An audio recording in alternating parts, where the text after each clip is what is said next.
Node 6. There'll be 3 different ways you can get checked in.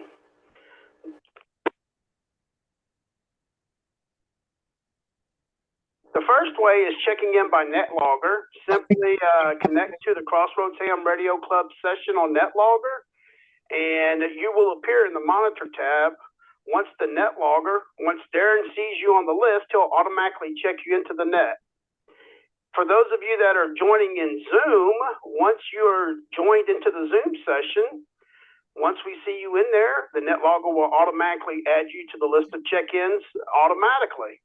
And then the third option is for those of you not using NetLogger or Zoom, we will be taking check-ins on the repeater system after the general Q&A session at the end of the Tech Net here. And as some of y'all have already experienced, we also do pre-check-ins prior to the start of the net.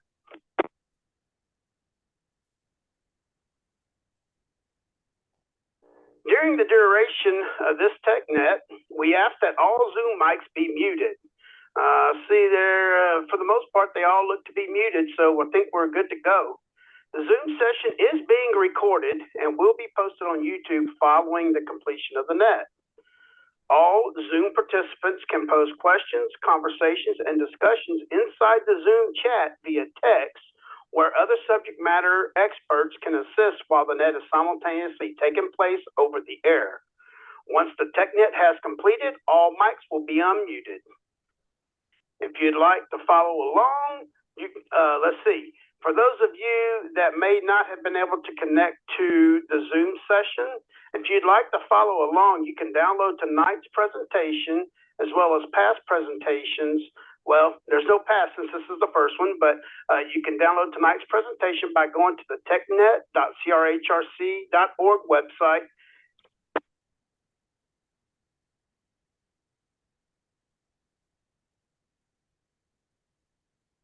Hopefully I didn't time it out that time. Again, my name is Joshua, and my call sign is KI5SIJ. I'll be the net control operator for this monthly Tech Net session tonight. We are hosting this on the W5LCR repeater system with the Crossroads Ham Radio Club monthly Tech Net session. Let's see, tonight we are going to have a presentation. KB5PBM and KB5PBM and oh, I'm drawing a blank now. Hold up 1 second. N5TZV. Thank you. As much as I try to be prepared, I still have hiccups. Yep, KB5PBM, Robert, and M5TZV, Brian, have put together a nice presentation for tonight's Tech Net session. And the topic for tonight is the link repeater system in AllStar. So after the presentation has concluded, the net controller will ask if anyone has any questions or comments regarding the specific topic that was presented. Once all questions regarding the presentation have been addressed, then the net control operator will open up the net for any general tech-related questions related to amateur radio. At this time, we'll go ahead and hand the net over to KB5PBM Robert, and he'll be presenting a presentation. So Robert, we'll hand it over to you at this time. All righty, thanks, Josh. Hello, my name is Robert, KB5PBM. I'm one of the system admins for the CRHRC network. If you guys would go to page 2, that's where the start of the presentation. During our member survey, we received quite a bit of interest in learning more about amateur radio repeaters. We decided this would be a great topic to launch the first CRHRC Tech Net. I want to start tonight's Tech Net with an explanation of a typical repeater site. We have been fortunate to place our repeaters at several towers throughout the CRHRC area, as shown on the map to the right.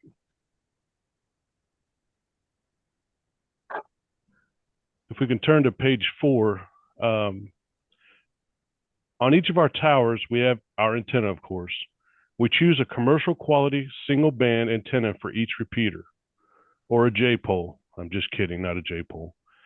The antenna of choice has been the CommScope DB420 for UHF, and DB224E for VHF. These antennas are very durable and have considerable gain, with 11 dB for the DB420 and 8 dB for the DB224E. They are omnidirectional antennas for the most part, but due to the proximity of the tower will make them somewhat directional. Both antennas are DC grounded. This means the loop at one end is fed with the signal and the other end of the loop is grounded. This configuration is ideal for tower use due to low noise and lightning protection. And if you turn to page 5, that has I have two pictures of the DB224 for the VHF frequencies and DB420 for the UHF frequencies, and their specifications as well.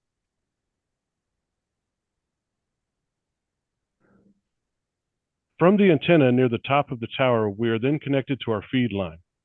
This is usually 7/8 helix, which is a 50 ohm low loss feed line. This has a loss of about 0.8 dB per 100 feet at 450 megahertz. Some sites like Edna will have 400 plus feet of feed line. In this case, using high quality, low loss feed line limits the signal between the radio and the antenna to only 3.2 dB. So a good feed line is very important to make sure our system has good receive and transmit range. And if you look on page 8, that gives the loss characteristics for the 7/8 helix that we've used at most of our repeater sites. On page 10 of the presentation, now we get down to where the repeater is housed. The hard line from outside must be grounded to protect all equipment from any electrical failures or lightning strikes up on the tower. Lightning can not only damage our equipment, but it can also damage other equipment we are sharing the location with. So proper grounding is critical.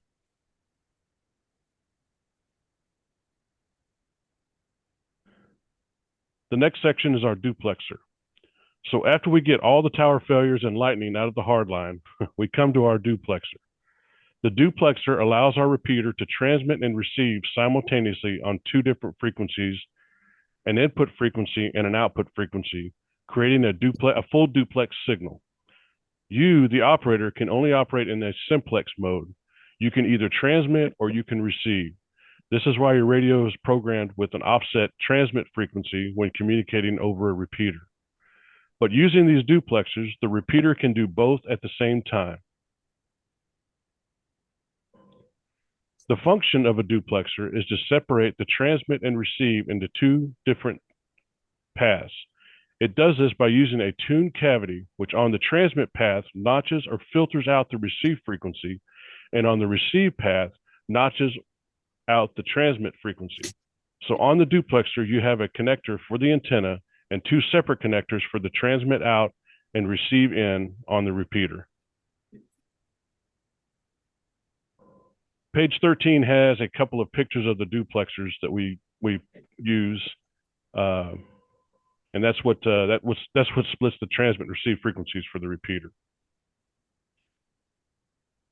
Now that we have the transmit and receive separated and the lightning grounded, we can plug our two connectors into the repeater itself.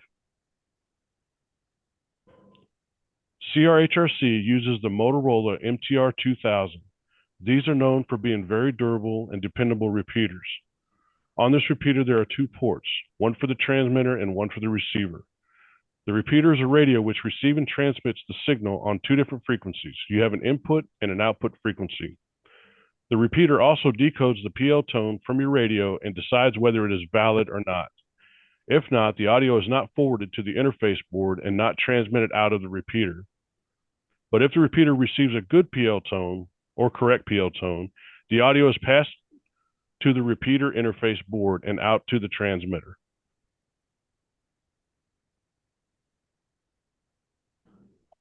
Now we get to the radio interface. The AllStar radio interface is made of a micro or mini computer which contains a sound chip to route audio to and from the AllStar network and the repeater, as well as control the push to talk key the repeater and control the COR, sense the detection of a signal. The COR detection is important. This tells AllStar that the signal is being received from the operator and to key the other repeaters on the other end of the network. Without this lead, the signal lead at the far end connected to the repeaters or the local repeater would not transmit.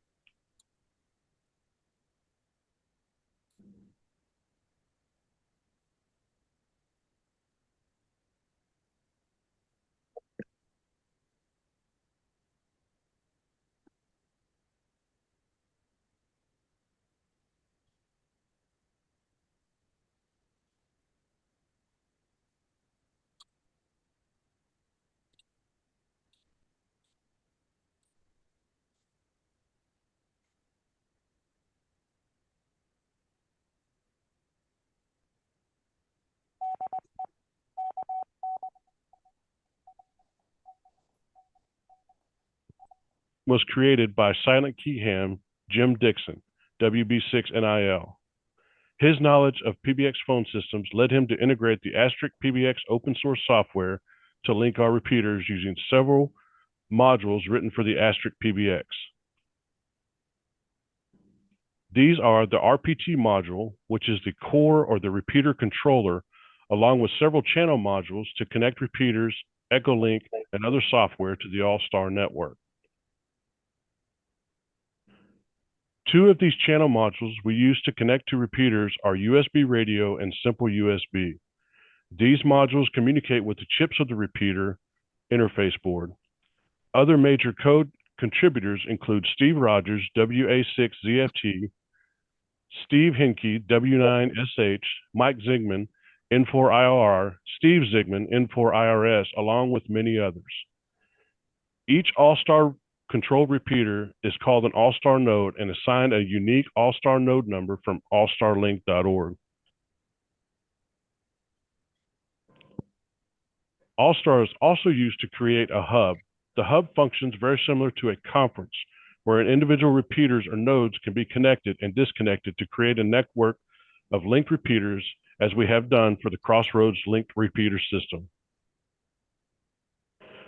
This is KB5PBM for ID. The AllStar network does this by keeping several key information variables to allow connectivity between nodes.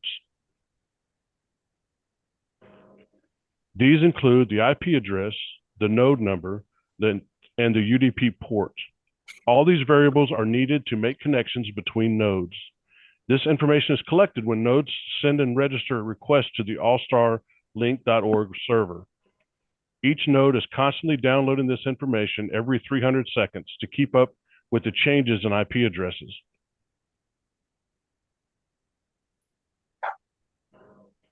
Between nodes, AllStar uses the IX inter-asterisk exchange to communicate. This protocol operates on UDP port 4569.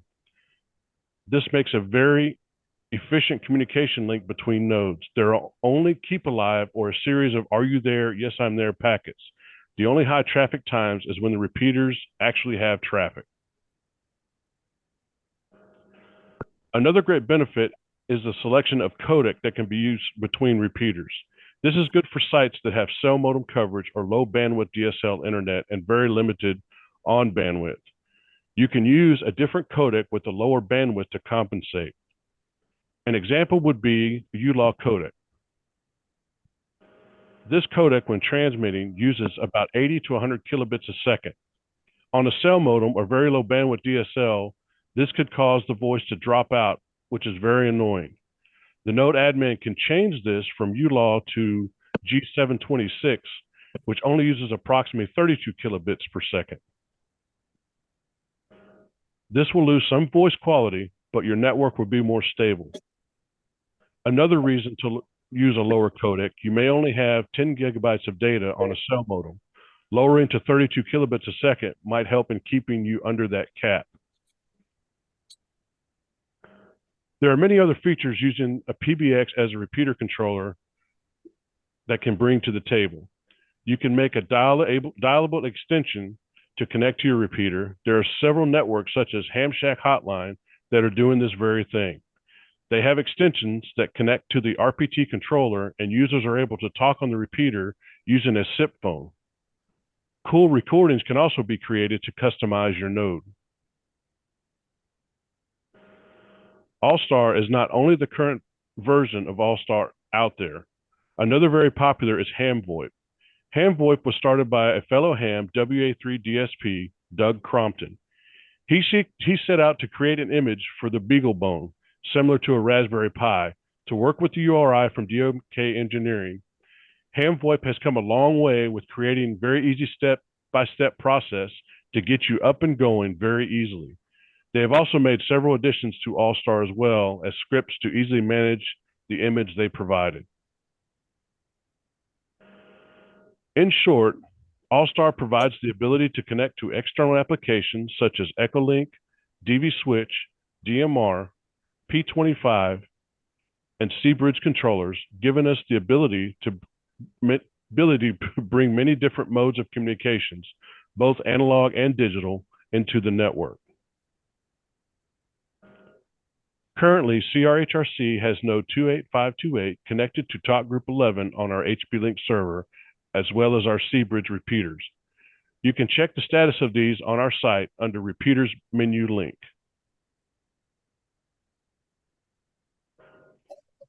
On page 27 of the presentation, there are several links I've added where this information came from.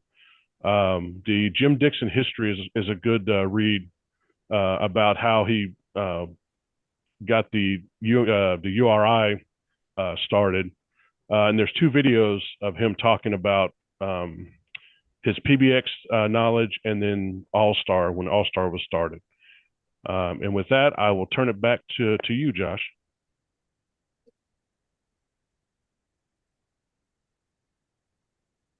This is KI5SIJ on the W5LCR repeater system with the Crossroads Ham Radio Club's monthly Tech Net session number 1. Thanks for that great presentation, Robert. We appreciate you and Brian working together to get that presentation put together and informing us and educating us on how all that stuff works. At this time, we would like to, let's see. At this time, we're going to open up the net, and this may be a little bit confusing because we're going to do this a little bit differently than the way we do it on our weekly net. So we got folks on Zoom and we got folks on the air. So what we're going to do is we're going to ask for questions in 2 segments. We're going to start off by asking for questions over the air. So anybody that's got a radio handy and you have a question, at this time, we're going to ask for anybody with a question over the air to go ahead and give your call sign. We'll take a batch of call signs all at once, and then I'll call on you individually to ask what your question is. So at this time, if you have any questions over the air, give us your call sign slow and phonetically, and I'm going to write it down, and we'll loop back and call on each of you. Go ahead and give your call sign now.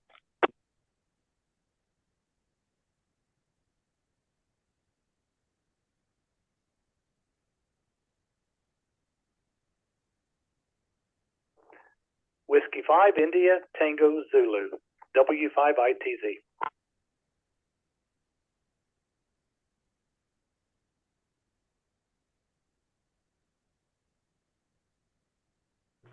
I'll be right behind Bill, the other Bill, K5LK, with a question.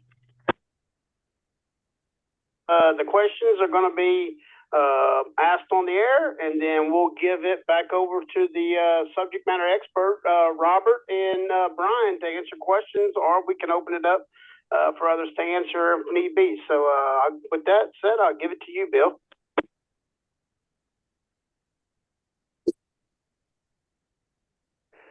Well, thanks, Josh. Great job tonight, Robert. I did have a question that I think would be interesting to some. Is there a way that you can see the status of the entire Crossroads network over AllStar or the individual repeaters? W5ITZ. Yes, Bill. And you know what? If you go to page 24 of the presentation, the links I have out there in the green box to the left, it's the https://stats.crhrc.org. and then just click on the node 28528. You will see all the repeaters linked to that node to 28528. The URLs didn't, or the hyperlinks didn't go through to the presentation. I'll have to fix that.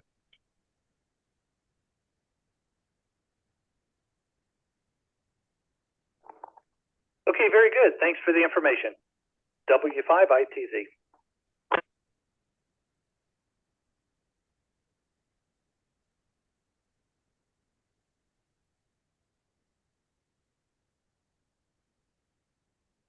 W5BSA with a question.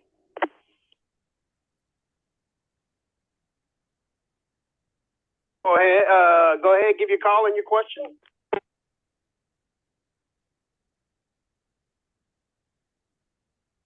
Thank you, W5BSA, Joe here. Was curious what the average cost of the MTR 2000 repeaters. No, I think they're made anymore, and particularly the VHF models. What's a good price to pay for one of those if you can find one?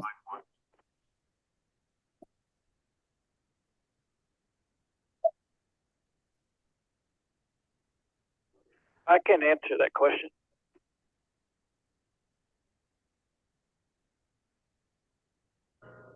Go ahead, Brian. Go ahead. This is N5 TZV Brian. Hello, Joe. Nice to hear you. Well, we've gotten pretty fortunate. I'm always on the lookout for MTR 2000s. I pick them up surplus from some of them we got from used radio shops that had used equipment, and then others I actually found on eBay. I don't like to pay more than about $600 to $800 for one of the MTRs, but the going price now I've seen is about $1,200 to $1,500. I like to buy them a lot less than that in case there's a problem. I have some parts units available, and I swap modules and stuff. And the VHFs, the 100-watt that we use, you have to modify them. They will not cover the ham bands on transmit, receive will, but the transmit, you have to do a surface mount resistor swap in the PA, and then you have to tell it through software that it's actually a 136 to 174 unit. Anyway, sorry, I got off a little bit off topic, but a going price right now is anywhere from $1,200 to $1,500, but I like to get them less than that. I just keep watching.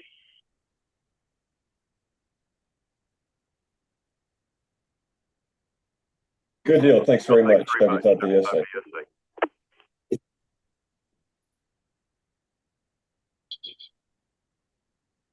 All right, well, we appreciate the questions out there. Anybody else have any questions? If so, just give your call sign and we'll call on you.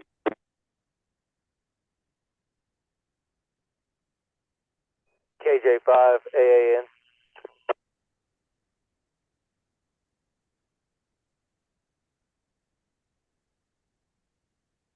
I believe I heard Carson out there. Go ahead, bud. Go ahead with your question.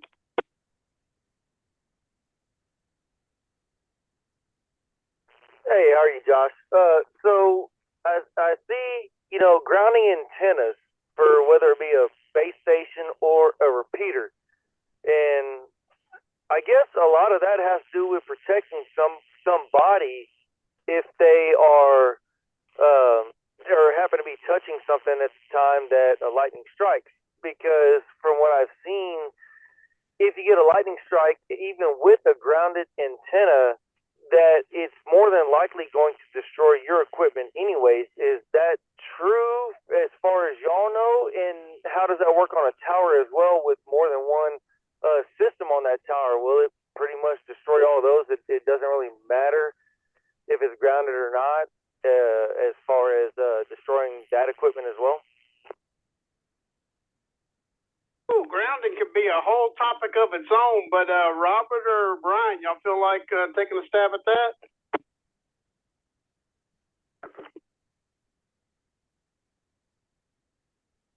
Man, my pushed it.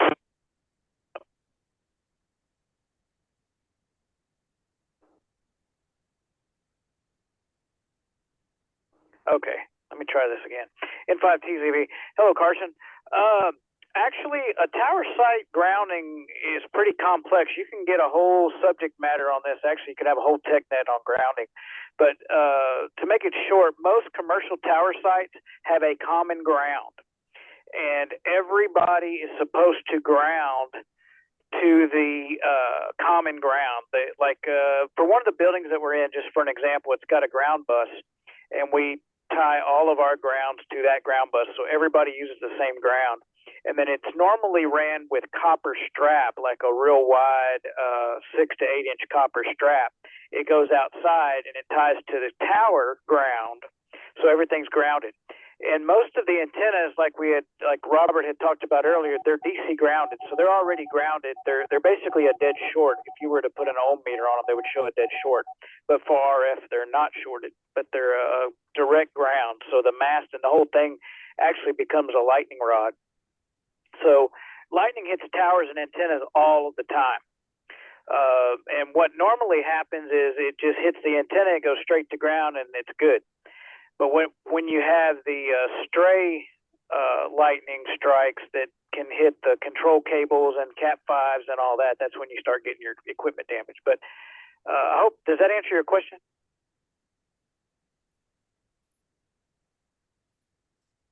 Yeah, I guess for the most part it does. I guess you hear more bad stories than good stories online, right? But yeah, that's kind of why I was asking, is because it seemed like what I've read just by people saying was more often than not, the grounding, even though it's grounded, it still kind of destroys their equipment. It just doesn't go any further than that. And I completely get the whole common grounding. I mean, where I work, we do the exact same thing with everything. I mean, it's a giant ground bus underground. But okay, I guess that could even make a little more sense. The grounding is probably even more aggressive on something like a commercial application or a tower like that. Yes, correct. So just because lightning hits the tower, the antenna, doesn't mean anything gets destroyed. I mean, sometimes it does, sometimes it don't. Sometimes you get a power surge and one thing will go out, and that's when you have to go to the site and just kind of start troubleshooting and figure out where the problem was. But towers get hit all the time during lightning storms. You can see them hit all the time. You just hope that it doesn't take any of your equipment out. And it's also good practice at home when you ground your station to ground it into your common power ground. And I guess hopefully that answered your question. And 5T's leaving. Comment. Okay, and I'm sure I can probably look online if I really want to get in on a base antenna or a small repeater at my own house, where I can go ahead and be pretty comfortable with the specs on this is kind of what's recommended, this is the size and where you need to do it. Yeah, I heard a comment. I think that was Sean. He is a tower expert. Go ahead, Sean.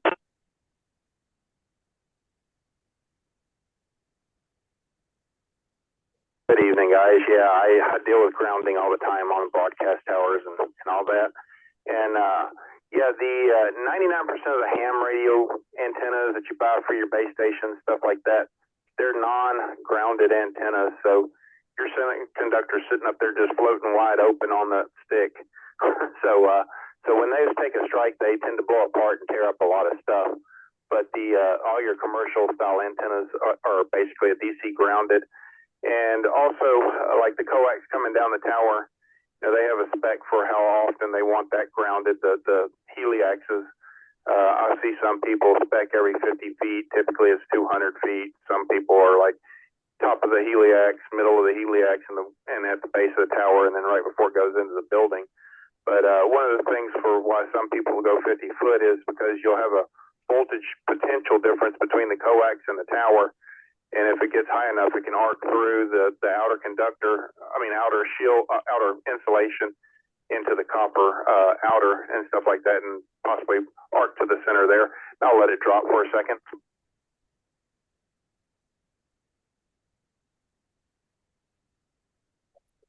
Like y'all were just saying a second ago, tying the ground into the ground system system of your AC power coming in. Just look at it this way: is if the grounding system is sitting at 0 volts or whatever, and you take a lightning strike and let's say, okay, the ground and all that around everything goes up to 10,000 volts. You want your AC power to be 110 volts above the ground potential. The ground potential could be at 10,000 volts, but all your radio equipment then running only at 110 volts above that ground potential. But that ground potential could go to 1,000,000 volts as long as your AC power feed and the radio equipment and all that still just 110 volts above that ground potential at 1,000,000 volts. It'll run fine without blowing up. But when you have your AC system floating away from everything else, the antennas, the radios, and all that, nothing's commonly bonded together, grounded to everything, then that's when stuff starts really blowing apart there. This is N5ZRU.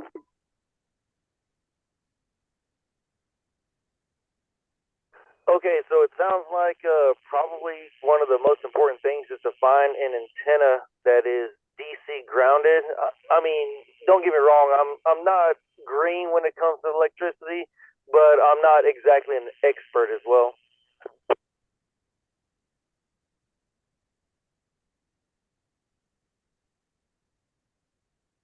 All your commercial grade antennas, well, I'm going to say 90% of the commercial grade antennas are DC ground designed. So if they do take a lightning strike, the lightning goes to ground instead of, being inducted into the center conductor of your coaxial line and coming down the tower to your radio equipment.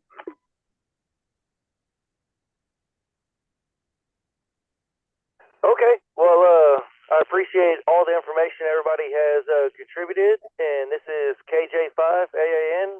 I'll give it back to Net Control.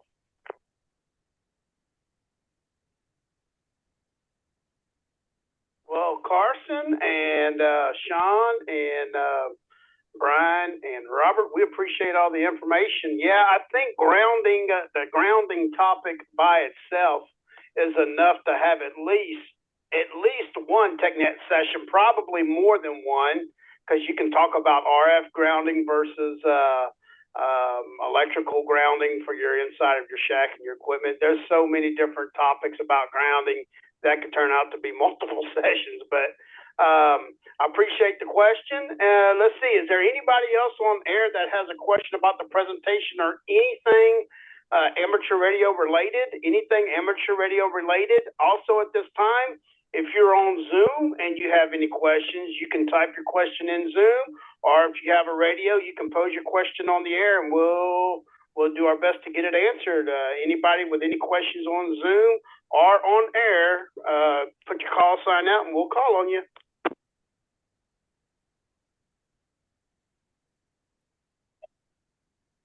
I think Bill K5LK had a question in there. I think we missed him. Bill, you still there?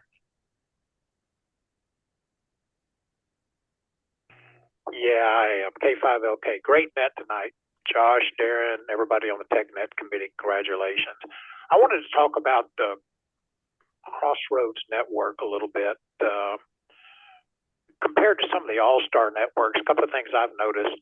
When you key up, it doesn't take long for the repeaters to actually key up. The audio get transmitted versus some of the other networks I've been on. That's just one comment I'd like to hear from Brian and Robert on that. It seems like very quick, even though I try to maybe a half a second or something like that, where they don't cut off the beginning.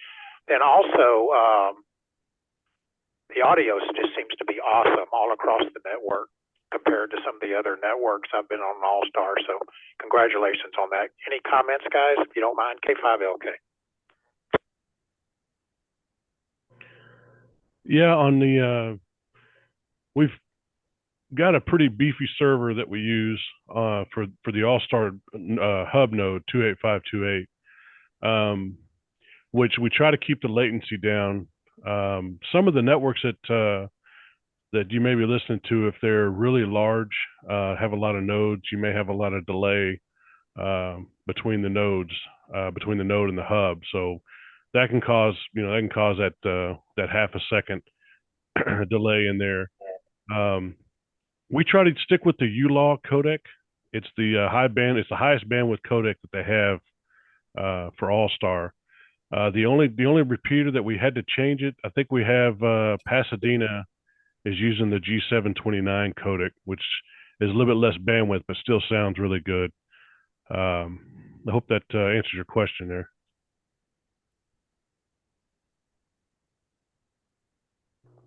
Yes, sir. Sure did. Thank you. Back to net K5LK. N5 TZV, I can comment a little bit. We don't add any delays in the software. In AllStar, you can actually put a little bit of delay. They used to call it back in the old repeater controller days, Kerchunk, anti-Kerchunk filters. And what it was because, people just like drive by, key a repeater real quick and, listen for it to come back. We do not have any of that anti-Kerchunk filters turned on AllStar. We really don't need it. And the one, we do have one that has a little bit more delay, and that's the Pasadena to the Sugarland repeater because it's RF linked, and it's just Motorola's keying up. It just takes a little split second. So it's always a good idea to key your mic, take a quick breath before you talk. And it's also good to please let the courtesy tones go before you key up again so you don't time out the system. And once you hear the courtesy tone, the timeout timer resets. As far as the audio goes, I use the same service monitor on every repeater that I set up, and I have a level set that I use for everything, and I try to be consistent with that. They're not all exactly the same. They're pretty darn close. You've got some other variables. We use different interfaces at different repeaters, and anyways, but most of them are all pretty close to the same because we are using mostly all the same hardware as far as the repeater goes. So I hope that answered your question, Bill.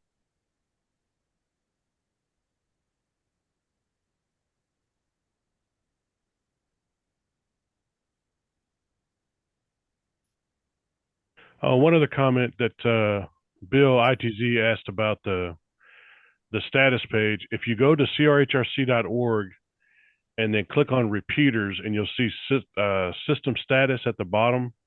Click on that. That will have all of our status pages listed in there. You can check out the different status page. We have a network status to see how the network's handling traffic, and then we have the actual status for AllStar. With Brian early on with him trying to adjust the repeater out in Sugarland that I was talking on for quite a while. So I do know that they take a lot of time into setting up the audio levels and the different aspects of the audio on those repeaters so that they all are about the same level across all the repeaters and all have a pretty similar sound and feel when you change amongst them. So thanks for that. We did get a question on Zoom that I'm going to pose right quick. Let me let the repeater drop.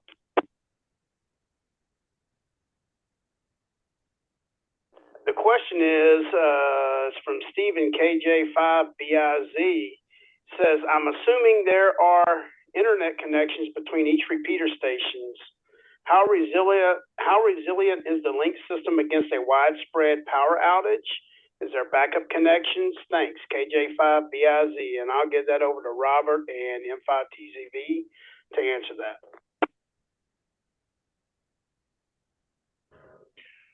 Well, the sites, let's see, most of the sites we have,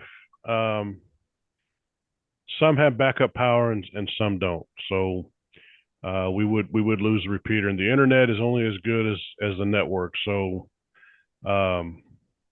as far as the internet goes, depending on how well the internet connection is out at the site, is depending on how well the repeater is going to operate. And that's kind of a vague answer, but we are kind of at the mercy of the internet at our sites.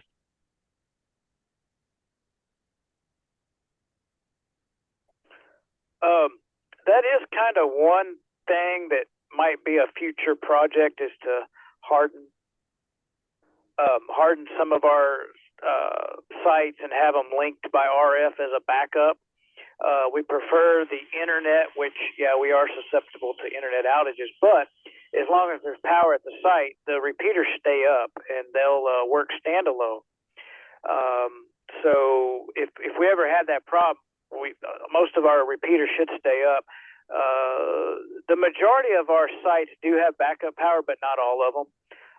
We have some of them. We have a little bit of battery backup that'll last for a couple of hours, and then others at the commercial. One of the commercial sites has a generator backup, but we don't maintain it, so we can't say if it'll work when we need it. And the one in Pasadena is on a generator also, but like I said, it's not maintained by us. So that is a place we could probably work on our network and harden some things and make it a little more resilient. But that's the reality of it this time.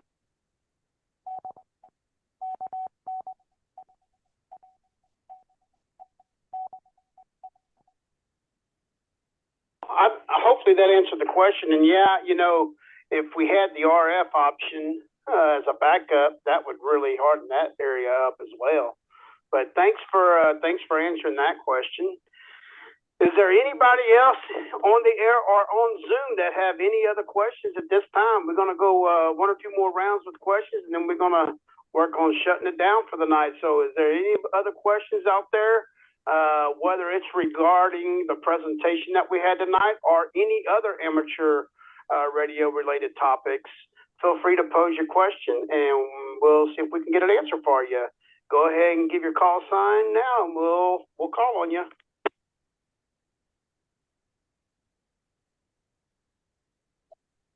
Kilo 5, Tango, Foxtrot.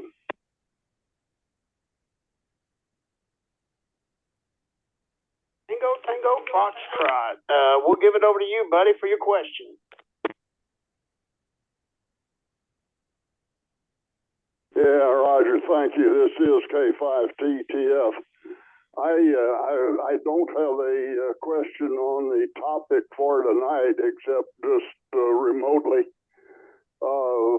I have been trying to get an app going on my phone, and I have for Echolink. I have downloaded the software and installed it, and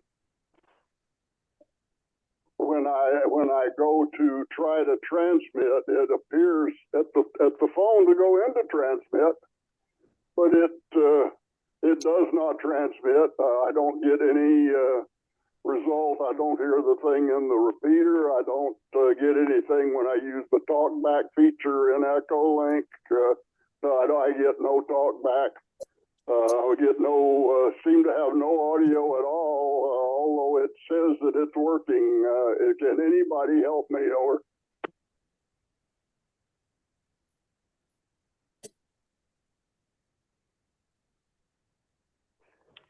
W5ITZ, I can take a shot at that one.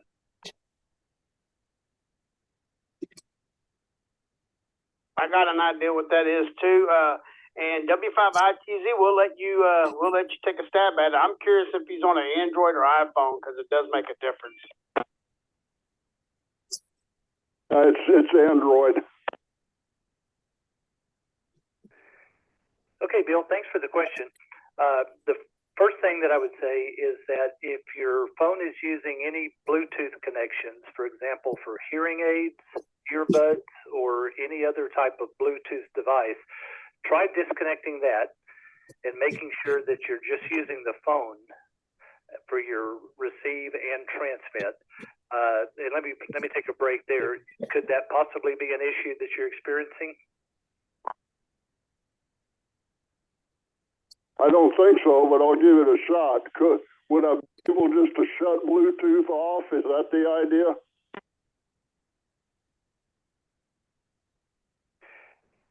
Yes, sir. I know a lot of times people will have maybe Bluetooth hearing aids and not realize that Echolink doesn't perform well with all external microphone or speaker devices. As a general rule, Echolink is pretty solid. Once you load it and install it, it just seems to work most of the time, but those any external speaker or microphone connections seem to throw it a loop. And with that, I'll let Josh kick in his thoughts as well. Go ahead, Josh.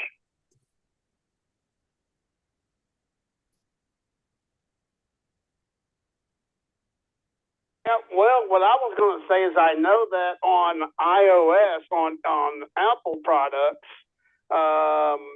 sometimes you have to enable the microphone to work with the actual application under settings. I am not that familiar with Android because I'm an Apple person now, unfortunately.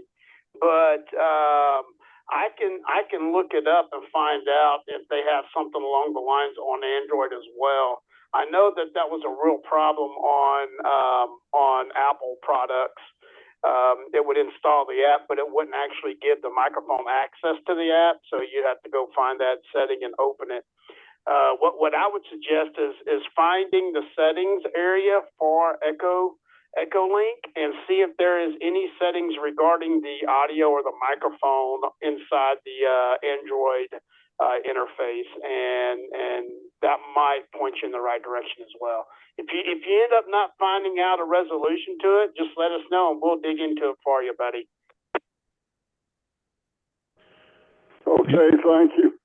Well, if you heard me before the net, I told Bill that I don't have internet connection here at all, so I can't connect to EchoLink. Evidently, it don't use the telephone like my internet. Well, it's just not there, and so I'm kind of lost at trying to come up with any solutions. But I will keep this going, and when I get reconnected, I'll give it all a go and see what happens. Thank you very much, K5TTF.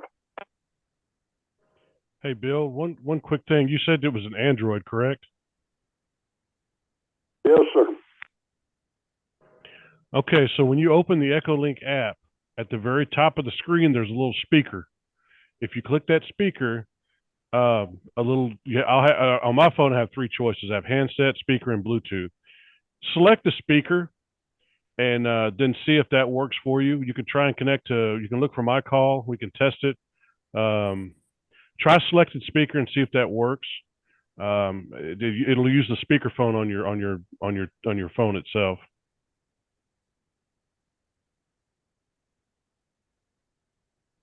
I don't know what you mean by when you open the app. I get the app open and I'm sitting here with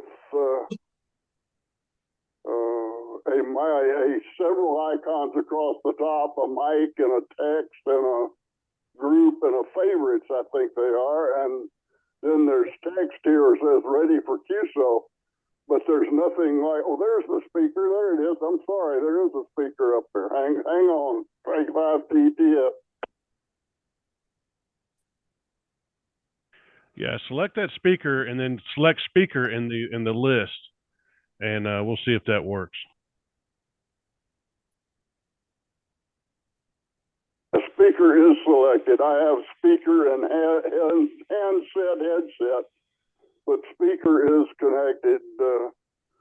So that's I appreciate the attempt.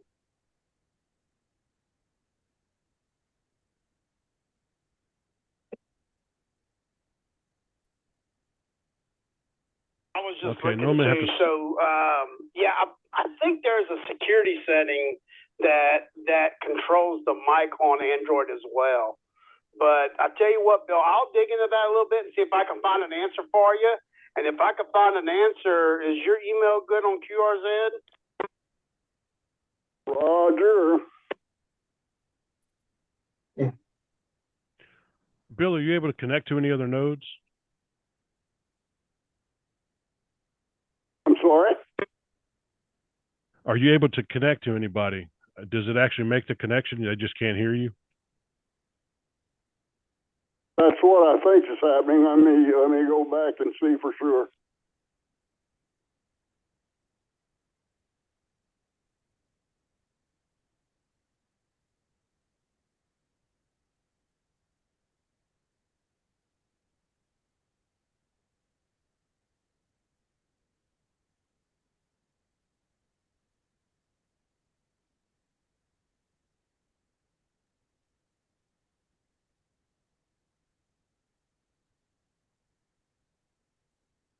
again, I think this is K5TTF. I think I messed up because the internet being down, but I've got, I go to the W5LCR -L connection, and I get a long spin and then connect failed because it timed out, and I think that's because I'm not on the internet. Okay, yeah, you're gonna have to be on the internet before it will connect. Or use your cellular data. But yeah, that you might have to change your connection type instead of direct to relay, and that might solve your problem as far as connection. Okay, well, I will hope that my internet company gets me back online tomorrow afternoon. But they said in an announcement this afternoon it might be Friday morning before they're back up. When things worked real well for about a year and a half, and now here I am out of internet again. I'm used to that years ago. K5TTF will be clear but lurking. Okay, thanks, Bill.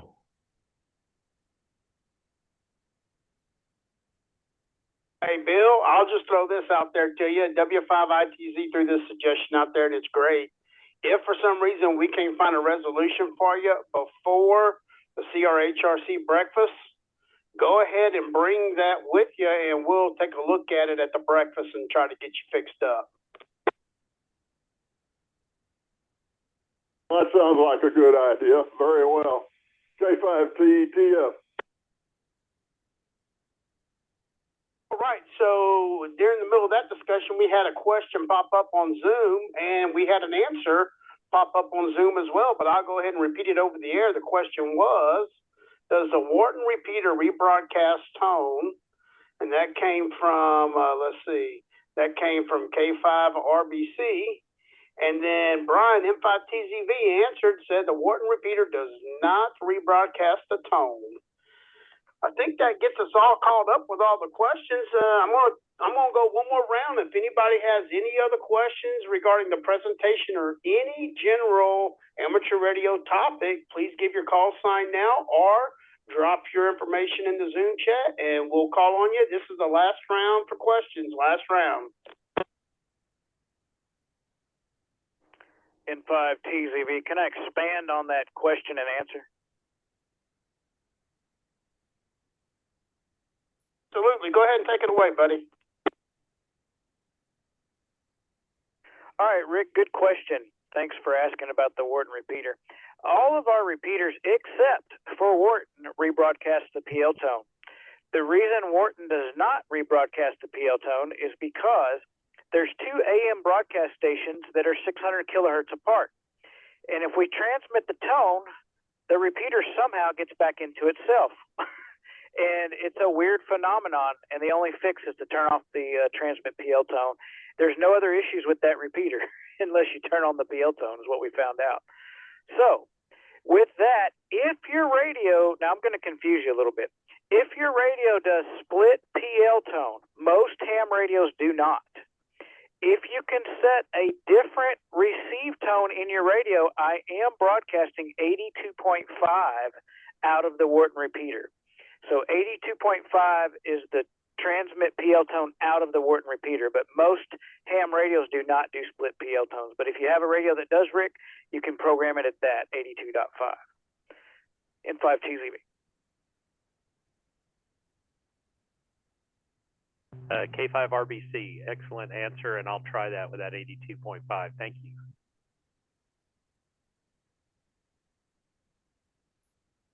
This is a perfect opportunity for this kind of information. I never knew about that, and now everybody that's on the Tech Net tonight are all educated now about the matter. So thanks for the great question. And once again, we'll open it up for one last round of questions. If there's anybody out there that have any questions, whether you're on Zoom or on the air, go ahead and throw your call sign out, and we'll get the last batch of questions out there. Also, I'll go ahead and say that even after the Tech Net's over, a group of folks will be sticking around on the Zoom session to rag you a little bit and Y'all can continue discussion there about anything you want. But we'll do one more round of questions. If there's anybody that has any questions, go ahead and give your call sign now, and we'll call on you. KI5 HBF.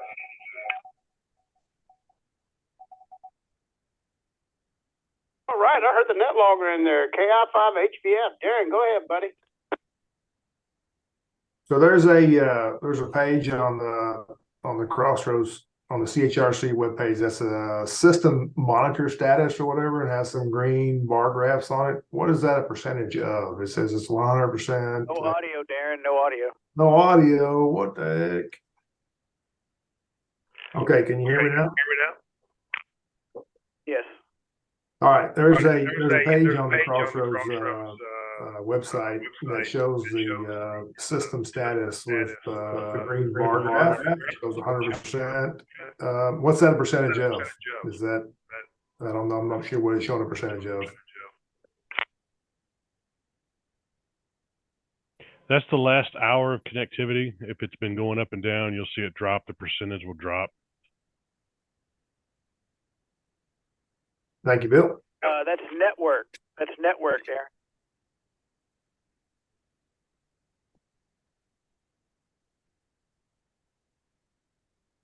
K5LK, which one do we need here, Brian?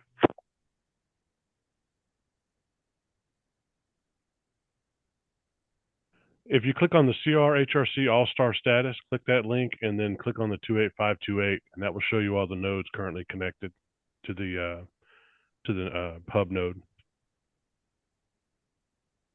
Oh, you had it up that first page a while ago. Hit all. Oh, yeah, right there. That's the one that shows the status of the RF side. So what's the other one showing the status of with the green bar graphs that he had at first? That's a network the monitor network, page. The internet, the server, the network. Explain that, Robert. You didn't tell us what that was a bar graph of. Yeah, so we have another program that watches all the VPN traffic or the internet traffic to all the nodes, and that just tells us the connectivity to the node itself over the IP network. Okay, appreciate it.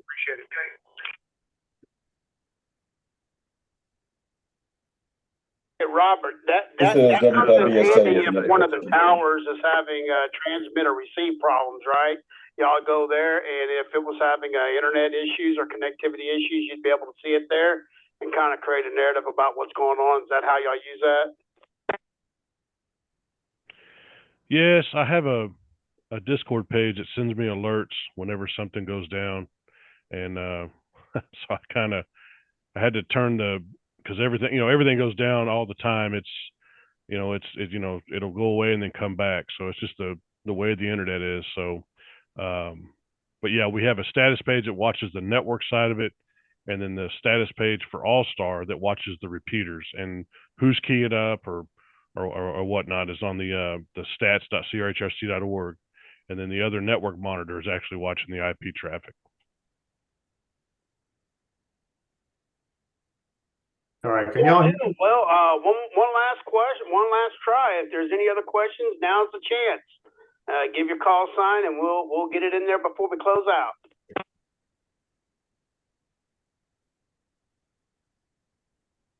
W5BSA with another question.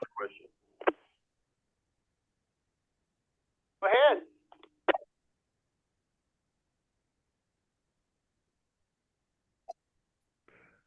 Go ahead.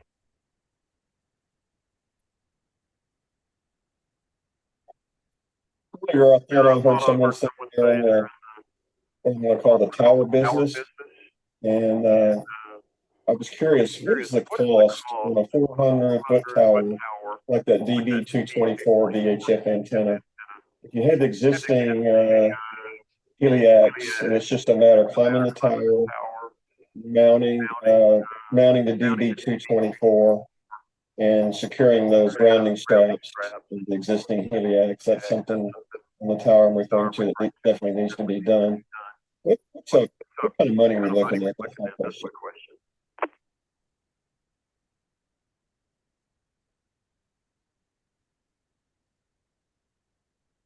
All right, I believe that question was posed for M5GRU. That's Sean. M5GRU, you still out there?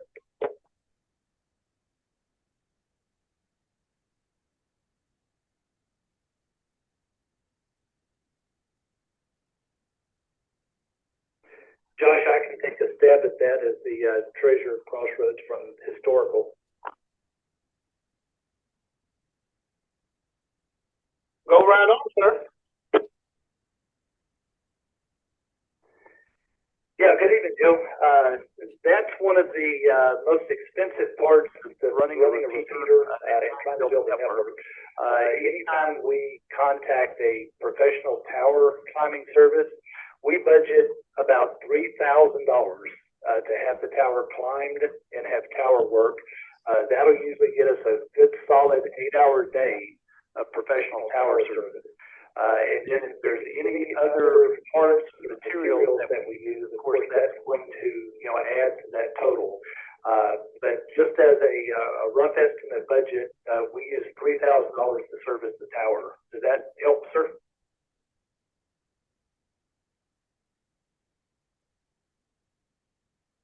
Yes, it does. That's the exact kind of information we're looking for. Along that same lines, who has the responsibility for, let's say let's say that antenna somehow comes loose from the tower and falls to the ground and does some damage to something or someone. What is the liability lie? Do you want to talk about that? Do you have insurance to cover that as well?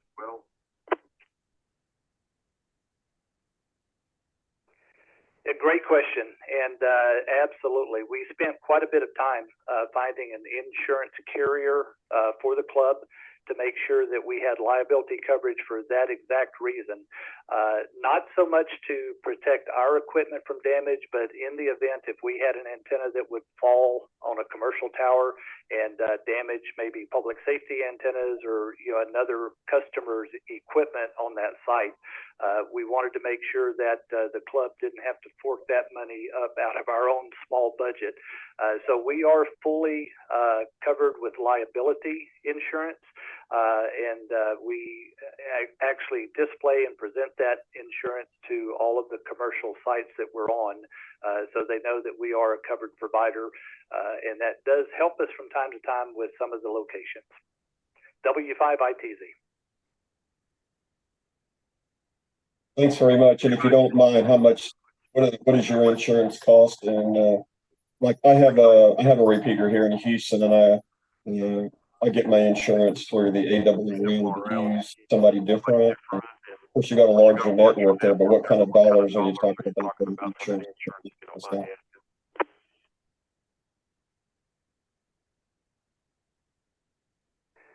Yes, sir. Crossroads uses a commercial insurance company. We're not insured through ARRL, although that is an option. And when we shopped insurance, low price was around $600, and we had bids all the way up to about $1,200. So somewhere in that $600 to $1,200 range is where I would expect to land. Very good. Very much appreciated. Thank you so much. W5BSA. Yeah, you're quite welcome, and thanks for the question. W5ITZ, back to net control. N5TZV, just a quick comment for Joe. By the way, we use the DB224-E, which is actually the true ham band split that you can hardly ever find them secondhand, so we buy them new. And now the list price of them things are crazy. They're about $1,100 now list price.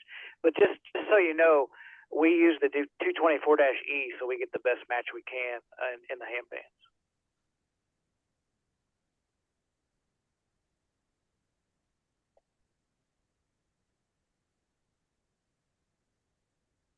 Roger, Roger. I've got the newer version of it by a company called Telewave, but they're really similar. Really good antenna as well.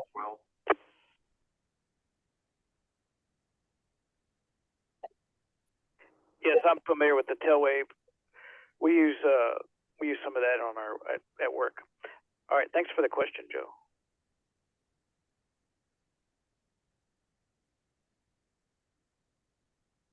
Well, I hope y'all had as much fun as I did because it sure was a blast. And I feel like this very first TechNet session got started in a good way here. So first of all, I'd like to say thanks to everybody who participated in the net tonight. We're going to go ahead and start the closeout process. This is KI5SIJ, Kilo India 5, Sierra India Juliet. Josh, your net control operator for the night on the W5 LCR repeater system with the Crossroads Ham Radio Club's monthly TechNet session number 1.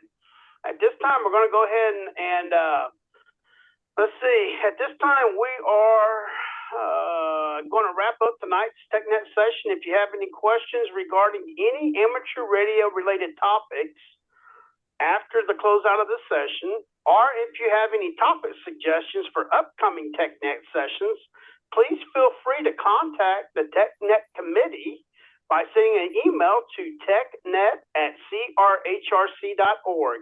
Again, that's technet@crhrc.org.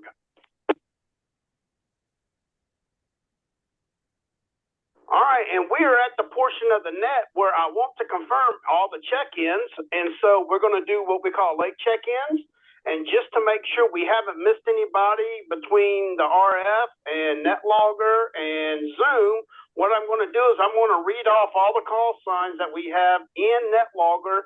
And if you don't hear your name called, you need to check in at the end of this list. So I'll go through this list rather quickly, but starting at the top, KB5PBM, we have WA5YZO, AI5EG, KI5YOL, K5LK, KI5SIJ, KJ5DCD, KI5HVF, W5BSA, KJ5ADO, N5TZV. I'm going to let the repeater drop.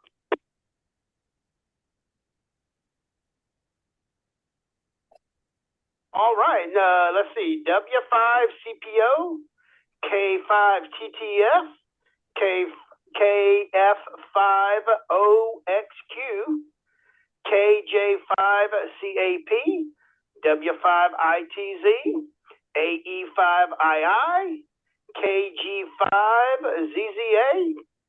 Let's see, K5RBC, KJ5BIZ, KA5OMW, W5CUY, N5CLM, WB8FBB, KJ5AAN, KG5IAY, N5ZRU, and KI5UZY. If you did not hear your call sign called out, go ahead and drop your call sign now. We'll get you checked in for a late check-in, and then we'll proceed with the closeout of the net. Drop your call sign now for a late check-in.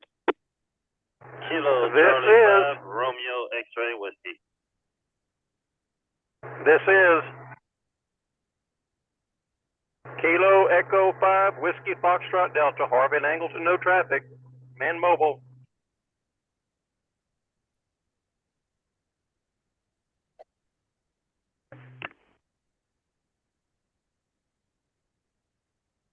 This is Kilo India 5, Oscar Lima Golf. Kilo India 5, Oscar Lima Golf, Laura and Alvin.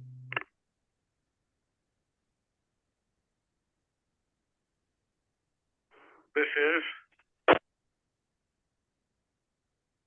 Kilo India 5, Tango Golf Papa, Sydney and Texas City, no traffic.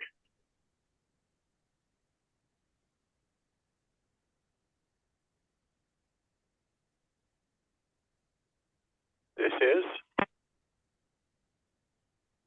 KG5IAZ, Jim in Bay City, no traffic.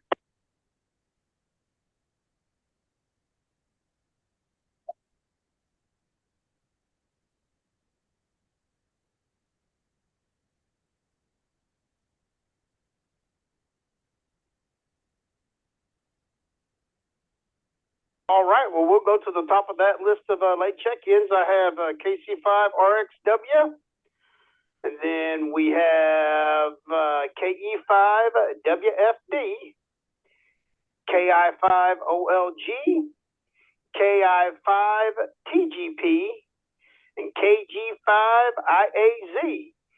If you have not heard your call sign in the initial batch or this last batch, then go ahead and give your call sign and we'll get you checked in as a late check-in. Go ahead and give your call now.